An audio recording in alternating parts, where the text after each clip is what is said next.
लोकांचे लग्न लावायचे आणि पूजेला नाही जायचं असं कधी होईल का? तर मग आज परत नटून थटून चाललेले आहे पूजेला. आणि आत्याच्या घरी जायचं होतं, त्याच्यामुळं पटकन असं आवरलं आणि थेट आत्याच्या घरी गेले. तर आयता चहाचा कप हातामध्ये आल्यावर कोण नाही पिणार, तर तसंच मला आयता चहाचा कप हातामध्ये आला आणि पटकन चहा पिऊन घेतला आणि आत्याच्या गाडीमध्ये बसलं. आत्याच्या गाडीमध्ये बसल्यावर काय, एवढी गँग तर आमची सोबत असतेच. गँग कशाची, जत्राच झाली आहे जवळजवळ.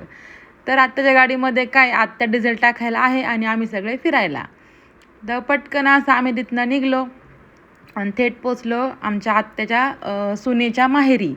तर तिच्या भावाचं लग्नाला गेलो होतो, मग आज पूजेला पण आलो आहे. तर पटकन आमची गँग तिथं हजर झाली आणि मस्त तिथं कार्यक्रम आपला जागरण गोंधळ वगैरे तसा होता. तर खूप सारे पाहुणे भेटले इथं आणि ह्या आजी वगैरे सगळ्या होत्या. त्या मला बोलल्या की मी तुमचे व्हिडिओ रोज पाहते. तर असं ऐकून कोणाला नाही चांगलं वाटणार, तसं मलाही चांगलं वाटलं. आणि हे नवरा नवरी रथ मळायला निघलेले आहेत.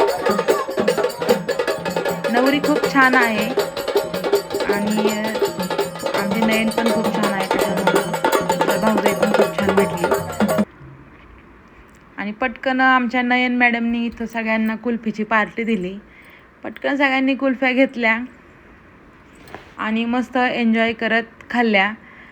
कोणाला भेटल्या तर कोणाला नाही भेटल्या. जे आम्ही जवळपास होतो त्यांना सगळ्यांना भेटल्या आणि जे लांब बसले होते त्यांना काही नाही भेटल्या. मग मस्त इथं मटण, चिकन, बाजरीची भाकरी, कांदा लिंबू ह्याच्यावर ताव मारला. जेवण तर एकच नंबर झालं होतं, कारण मटण असल्यामुळं तर विषयच नाही घ्यायचा. मस्त लिंबू पिळलं, भाकर चुरली आणि जेवण करून निघलो. तर खराडीमध्ये नॅचरलच्या आईस्क्रीमचा एन्जॉय करत मी इथंच व्हिडिओचा एंड करते. बाय.